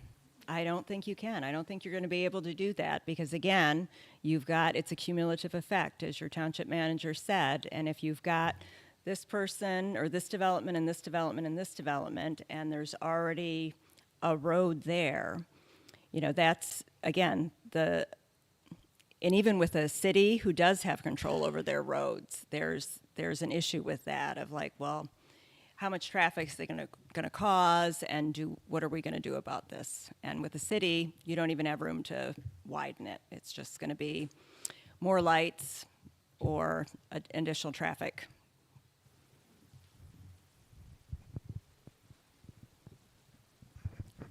I got a couple questions actually, and to expand on what she just asked. if, let's say, some development were to come in on an existing road, and that road is designed to handle a given amount of traffic, and that one development has such an impact that that exceeds the capability of that infrastructure, not in time while the next subdivision moved in, they added to it, and so on and so forth, but who's responsible for that immediate impact and the change that has to be made to accommodate it? So I think what you'd want to start with is really looking at your roads, which again, the township isn't the boss of, and looking at that at your master plan stage and saying, okay, and looking at what's the road commission's plans for Livingston County, which ones, they're doing their own CIP, they've got their own 20-year plan on what they're looking at for your roads. And I think if I was Giffords, I would be looking at the master plan for Genoa Township, and I would be looking at what the road commission's plans are for the roads in Genoa Township, that again, they're the boss of, or MDOT, and say, are you gonna widen this sometime in the next century, or are you not, or what are their triggers for when are things going to be expanded? And I would look at that when establishing what the future land use is, and then what the zoning is for that property. So again, if you don't wanna have, if a road is only 2 lanes, and you probably don't want to have your future land use be, high density commercial where you're going to have, I'm going to be ridiculous, an Empire State Building there, like the road won't handle it, right? So you wouldn't have your future land use plan say that. They're all going to sort of link together and talk to each other, but you'd want to talk with your county road commission on what their plans are for it. So if the road has already been upgraded recently, and for instance, the fellow or people were over on Chalice Road, for instance. They just put the roundabout there, Chalice Road, Bauer Road, and I'm sure that the county road commission and whoever else is in charge of making sure that road has got some capacity because it's new. I'm sure that they plan that. But what if something gets put in right after that wasn't planned, that makes a significant impact, go beyond what the capacity is? Well, I think that is it something that the township could say, hey, listen, we just upgraded all these roads.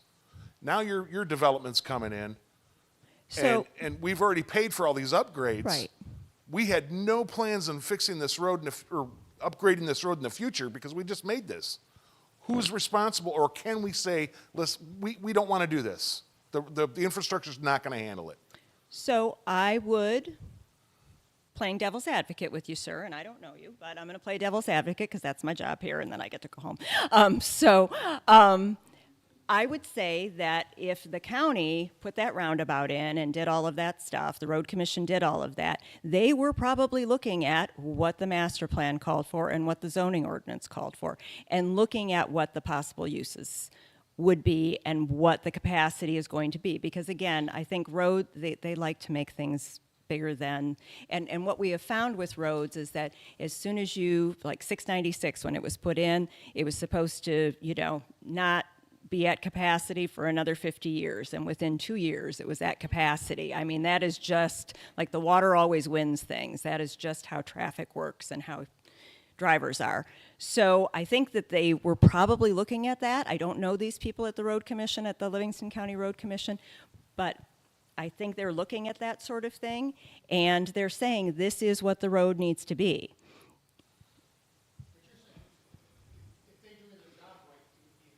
Yes. Okay. Probably, yes. I kind of wanted to follow up on that. Could you just repeat your question for the viewers at home? Sure. Sorry about that. So what I was saying is that if the county road commission was doing its job properly, it would be in sync with the master plan. And if they're not in sync, if they're out of sync, somebody's not doing what they should be doing. They should be looking at all of this when they make those decisions. I would think that they are looking at all of those things. Sorry about that. Oh, no problem at all. I also wanted to follow up on that, is that we do have certain thresholds in our zoning ordinance that require a traffic impact study. And so our engineers review that traffic impact study. The road commission reviews that traffic impact study. So anytime there is a curb cut on a county road for a development, the road commission has to approve that. Or if it's on MDOT section of Grand River, MDOT has to approve it. So we have to get, they have to get all of those agency approvals before they can even go to the township board to get final approval on any development. So the County Road Commission does approve any of the plans that we have going on prior to them getting approved. And I'm just going to jump in with another comment on that related to the traffic studies. So traffic studies produce something called a level of service. If anyone's ever been to a planning commission meeting when they're reviewing development of proposal, they talk about level of service, and they're lettered, level of service A, B, C, D. I think they go all the way to E. In a situation where a developer is proposing to use the Chalice Road subdivision as an example, they're proposing a development and the level of service report for that development comes out that it's going to be a complete failure. It's going to be a level E. This development is awful. Typically then what they would do is recommend what they need to do to get it above that level. You need to put in a traffic light. You need to put in some lanes. Maybe the road needs to be widened. All of those improvements, when at the actual development, we can require. So in a situation where the developer was like, no, I don't want to do that. I don't want to widen the road here. I don't want to put in a traffic light. We would have the authority to say, you're not mitigating the impacts of the traffic on your property. Therefore, I think we would have grounds to deny it. Yep. And the second part of my question was in relation to the water. Let's say some entity, whatever it is, business person, decides to put in some sort of development that, let's say that because we're on a local water system, we pay for that stuff out of our water bill. Let's say, for instance, the water treatment facilities we know are going to have to be serviced and or replaced or upgraded, let's say 10 years from now or something like that. Some place comes in, wants to put something in, and they have such a significant impact on the usage of that system that it doesn't have to be upgraded, fixed, repaired, so on and so forth in, let's say, that given amount of time. Now we're replacing, upgrading, repairing, or whatever it is that we're doing way sooner than that we had ever anticipated. With that in mind, could we say, listen, along the same lines of that, you're going to pay for our new wastewater treatment plant, or you got to upgrade it because in the end, they are the one that created this burden upon the rest of the community that let's say we don't even use what they put in. The answer is yes. We can require that. And for any large user, so any user over a certain threshold, I think it's 100 REUs, which would be equivalent to like 100 homes. Any user that goes into the municipal system that generates more than 100 additional units has to do a utility impact determination. And if it is found that there are system upgrades necessary for their development, you don't pay for that. The developer pays for that.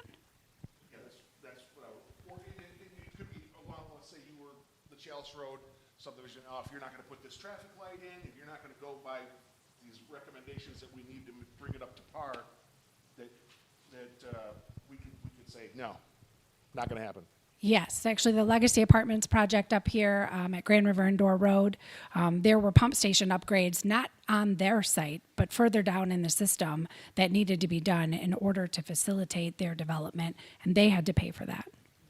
And those were your adopted standards that you had that they needed to meet. So yes. When the development got non-discretionary standards, they're great. I'm going to stop on the way. This might be a little off topic, but maybe you could provide some examples of how a community has, we don't want to be a police state here. I mean, if you don't follow our zoning ordinances, we may or may not, you guys are great. So that you might get caught, but I was thinking like setbacks or noise or like if you get too close to a wetland buffer, that's not necessarily a protected wetland by the Eagle, I think it is, but how do we, as a small community with smaller resources than a city, how do we police that? How do we enforce it? How do we make sure that that's, or how do we punish if somebody does? So. Absolutely. So you've got, zoning ordinance violations, and you've got your nuisance ordinance, which is separate. That's separate then from zoning. So nuisance is noise, or, you've got a dead animal carcass that's been hanging in your backyard for a while. That's not zoning. You can't say, oh, it's grandfathered in. It's an existing nonconformity. No, I had somebody say that once about a compost pile. It's been there since before. It's not the zoning ordinance. It's the vegetation ordinance. Stop it. So you've got all of these rules. The difficulty is with your staff is that they have to stay on the public property, right? They cannot be like jumping over fences and looking and seeing what's going on. They have to stay on public property, and it has to be reasonable, right? There's been court cases, and I don't know how far flung these are, but I know there's been court cases that you can't even be like standing on a ladder to see over something, right? Or you can't have, if your neighbor again has, I'll just say the cottage slaughterhouse that I was talking about before, but has a really big tall fence and nobody can see it from the street, but I can see it from my upper bedroom window. Can I invite you in and have you look at it? And some courts have said, no, that was not reasonable. It has to be visible from the street, or at least noticeable from the street, right? So it can be difficult. I think, certainly if you know what the rules are and you see something that just does not seem right, if it's because, it's built too close to a wetland, or it's going up on the weekend and it does not look quite right. I don't know who does your enforcement, your code enforcement, if you have code enforcement, or if you're using, police or whatnot, make a note of it, take some pictures. If you're really worried about it, you may end up being called in as a witness, depending. That's one of those things you gotta realize that, okay, I'm a narc in the best possible way because I think that this is wrong and it's hurting whatever, but know that you may end up being called up as a witness. Is that helpful? I think we had one. I was thinking of innovative ways that maybe another community you've seen has without putting burden on our staff. I mean, I guess we all get to be a little bit narky, but yeah, drones are one, that keeps getting talked about, but okay. Thank you. We do not want that either. That would be I think we had one more up front here. Thank you. You had mentioned land use restrictions, and I have a two-part question regarding another comment. Are land use restrictions, can they be permanent? If we say this area shall not become commercial, or using your Monty Burns example, it's a very good example, that if you're rich enough, you can effectively bend the will of the community and then become the de facto power. I found that to be very interesting. Whereas we may disapprove, say, Martin's Hardware from expanding and opening a Lowe's-style shop and say, nah, we like this area over here, wooded and treed. Land use restriction is in place. Lowe's comes into town, bucket of money, ability to subsidize the pump system and anything else, and suddenly land use restriction becomes a grant. Is it possible? Do we, as residents, have any real ability to say no? So using your Monty Burns / Lowe's example, so, we're only as good as our laws and our consensus that we're going to adhere to them, right? And we see that a lot these days. So we really want to make sure that our elected officials and our appointed officials know their job and know where the guardrails are and what they can and cannot do. If you're talking about a gazillionaire coming in and saying, hey, I'll do this and this and this, and we'll make it all fancy, and by the way, wouldn't you like a new fire truck, and that sort of thing, that would not be something that the Michigan Association of Planning would say is a good thing. You do not want to break your own laws. That is bad. It's not to say, I have never found elected officials to, and I know that I have seen it in the newspaper that elected officials have made bad decisions and have maybe, taken bribes and so forth. In general, I have seen, in my experience, I have seen elected officials maybe not make decisions that I, as the planner at the time, would have agreed with, but they did not do it because they were on the take.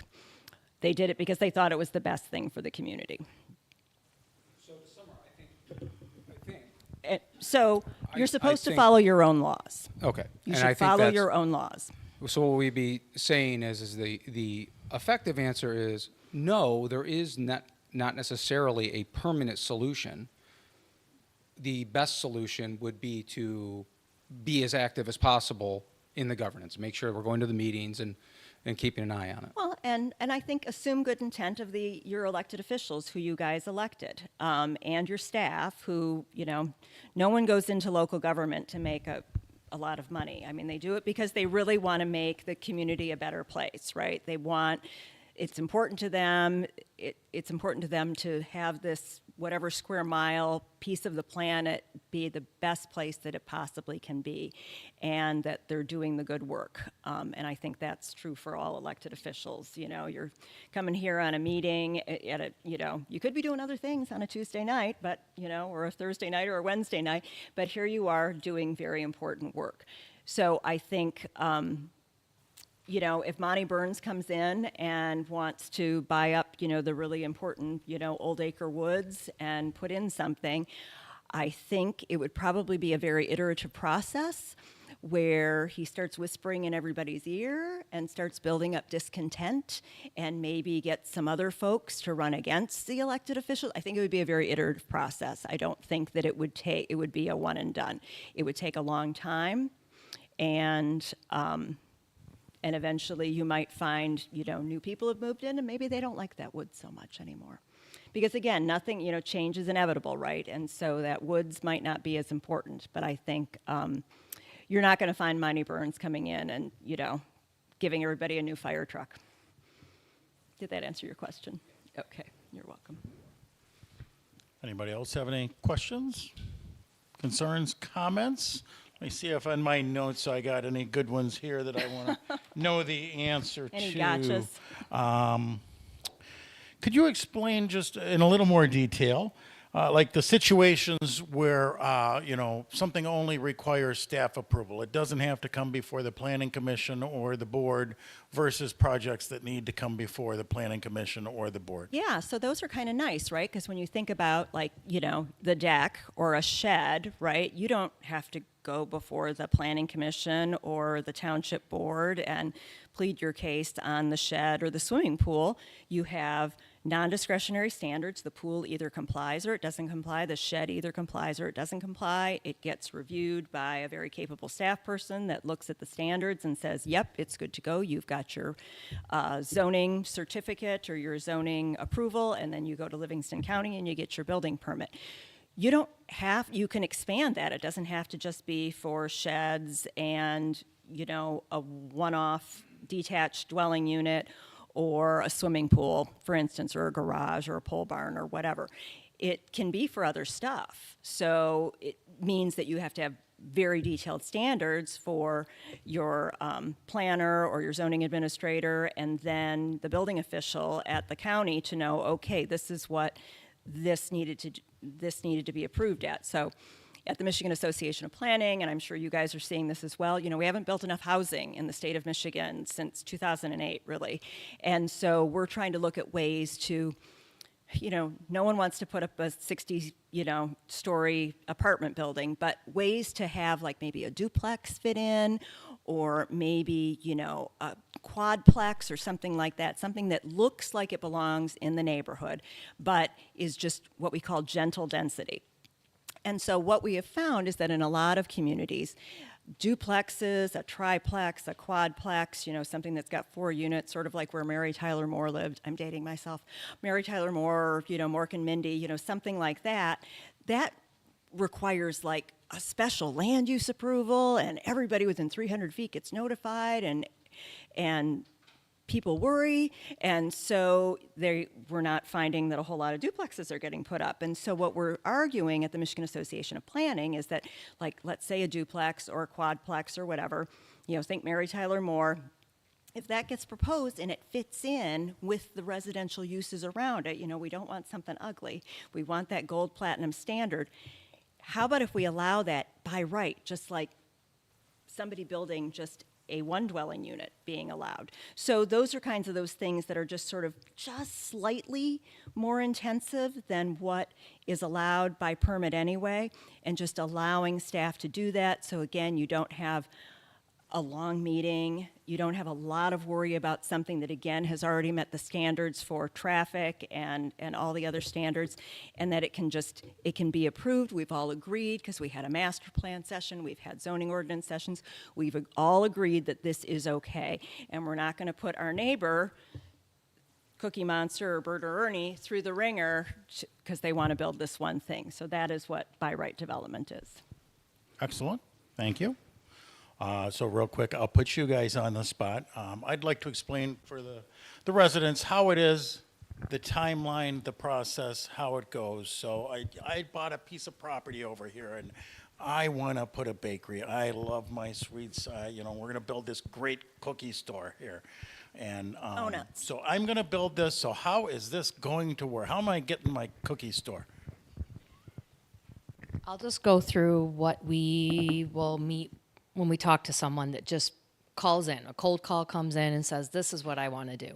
So we'll tell them first thing off the bat, if it's a pretty decent sized project, we say, will you please come in for a staff meeting? It's a pre-application meeting. We can look at what they want to do. That way they get a feel for us and what we're looking at, and we know what they want to do. And, first of all, you got to make sure it's zoned properly and, all the design standards are met, all that stuff. Well, then they have to go to the Planning Commission. Well, that process takes about 6 to 7 weeks because they get 2 reviews from our planning, our engineers, and the fire department. So they would submit, we send them out, get the reviews back, they submit again. So they have 2 times to get it right. So we hope they get it right within those 2 reviews. And then they would go to Planning Commission. Once they get to Planning Commission, if they make it through, then they would be able to go to the Township Board, which is typically 2 to 3 weeks after Planning Commission. So you're already into 2 months, a little over 2 months. And then if they get Planning Commission approval, then they can apply for the permit. Now, a rezoning has a different step. Once they get approved from Planning Commission, then they would have to go to Livingston County Planning. They would have to give their review also on that. So that's another month. So rezonings kind of take a little bit longer. We're about 3 to 4 months for rezonings. So that's about how long the process is. Thank you very much. That wasn't really putting them on the spot. They know stuff like the back of their hand. But, and each of these steps, they're going to get notification. So they can, if people don't want my cookie store, Jenny Craig lives next door and she just doesn't want me to have my cookies. She gets to speak at the Planning Commission, the Livingston County Planning Commission as well, and then in front of the board. Not necessarily. If it's a special use or a rezoning, they would get notification. When it goes to Livingston County Planning, they do not notify. However, there's the call to the public. So Yes, if there's a call to the if people public. are keeping an eye and following. Yes, they have the list of their meeting dates. They have when the packet is available, so you can So look it's at a the packet. meeting, not a hearing. Yes. Yes. Yep. And then if it's a rezoning, it will, so I have to actually correct myself. A rezoning will require 2 township board meetings. So, because we're a charter township. So when you would have to go, the first meeting is to set the public hearing. And then the next meeting was when they would review it to adopt it or deny it at the at the township board level. Now I lost my train of thought. So they would So get, at what they would point get does Livingston notified. County weigh in? Do they weigh in They between weigh the in Planning between- Commission and the Township Board? Yes. Okay. Yep. So you would get notified at Planning Commission level for the meeting, and then you would also get notified for Township Board through publication. And just so everybody knows, or to clarify, so if the Planning Commission and the Livingston County Planning Commission both make, it's just a recommendation they make. They don't approve anything. Correct. They make a recommendation. How out of the ordinary would it be for the Township Board to disagree? And there would be some legal standards, So I've been here- obviously, that would need to be met. I've been here at Genoa for 31 years, and I think that has happened twice that I know of. So it's very. I'd And so Genoa love to say Township do has- tell, but- And I know the answer to this, but Genoa Township has standards, right, that are rezoning. So the staff is looking at it and says yeah or no. And then the Planning Commission looks at those standards and says yeah or no. And then, okay. Yep. Yeah. So like I said, I think I've known about 2 times out of 31 years. So it is possible. But it has to be very legally justifiable. Absolutely. Everything the township board does, you can say yes or no, but you better have a backup justification either way, go but with those especially for no. That go with those standards that we have. Yes. Because you want to connect those dots between Absolutely. the master plan to the zoning ordinance to the standards to whatever's in front of you. Correct. Yeah. Yep. Anything you guys feel we've missed, would like to add? I just want to add one thing. Amy mentioned a few times in her presentation, call staff, call staff. If you see something, if you hear a rumor, call staff. I can guarantee you that Amy and I are both in these jobs, not because we love working with developers, it's because we love working with people. We love helping you. We love educating you on the rules. And same thing goes for the officials at the Planning Commission and the Zoning Board and the Township Board, right? We're your neighbors. We live here. We want to help. We want to educate. So please don't hesitate to reach out and ask us. If you have a question, if you see something, if you just want to know how it works, let us know, because that's really the best part of our day is being able to help people navigate the complications of this government process. Okay, so shout out though. So if you do know of a site plan that's going in, Michigan Association of Planning would really urge you to contact the staff, not the individual planning commissioners, because that's the difference between an administrative decision and a legislative one. Legislative ones, you can absolutely say, I don't want this rule to be like this, because it's a rule that changes it for everybody, as opposed to administrative decision where it's like, I don't like that Kmart going in. So planning commissioners, they're obligated to have a packet of information and hear everything at the same time, rather than, you pulling this one person aside and saying, so here's the thing.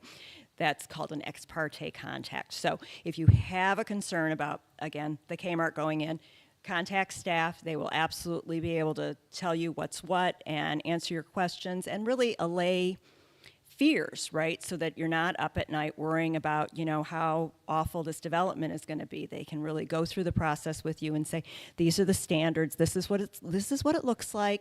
You see, it's not 60 feet tall, because you don't know what folks, it's like game of telephone where it starts off this way and then all of a sudden it ends up being something entirely different. So nobody likes to be blindsided at a meeting, and nobody likes to have people really upset at a meeting. That's just like the worst. So if, they can answer a question and it takes a half hour or 2 hours, it is so much better than having it be just a really awful meeting. I wanted to piggyback on that, is that it is so hard when people come to the call to the public, because as Amy stated, that is just, it's not a question and answer type of thing at your call to the public. You're supposed to voice, what your thoughts are on this project. And that's why we always say, contact the staff. It is a struggle not to be able to answer people's questions when they're asking them at the call to the public. Right. So that's why we always say that. And one of the things I always say when I talk to people is, if they want to write a letter or they want to send an email, I always would advise, if you can send it in as soon as possible and I can put it in their packet, so when they're reviewing their information, that packet for the meeting, they have your concerns right in front of them. And they can be like, oh, I didn't even think about that concern. Okay, and then they can write it down and address it at the meeting. So that's one thing I always try to tell people. And then I also say, you make sure you go to the meeting too. And voice your opinion also there. But at least they have it before they get to that meeting. And they can consider it in the plan and in their decision making when they're looking at it. And when I worked at a city, if I got calls about whether it was a rezoning or a site plan or a special land use, if I got a lot of questions about something, I would note that in my report and say, so these were a lot of the concerns that were mentioned. This is how this has addressed it. I have, talked to the developer about this and this and this, so, know that, no one's getting blindsided. I hated people getting blindsided at a meeting. So no one's getting blindsided, everybody knows, and so the developer knows that this is going to be a concern. Excellent. And by all means, if you have any question at all on any topic, why the chicken crossed the road, you name it, supervisor@genoa.org comes right to me. Not that I have all the answers. However, I have a fabulous staff, and I will know which staff member will be able to give me the best answer to the question I've been asked. Just don't ask me. I'm not going to know why the chicken crossed the road. Okay, anybody else? Anything we've missed? Well, thank you all for coming out tonight. It was a beautiful day. I know that you had far better things to do than come listen to us, but I think it was a valuable presentation. I hope you got something from it, and we appreciate your time. Thank you. Oh, good. I'm so glad. Fill out those evaluations. Let me know where I, went too fast or too slow.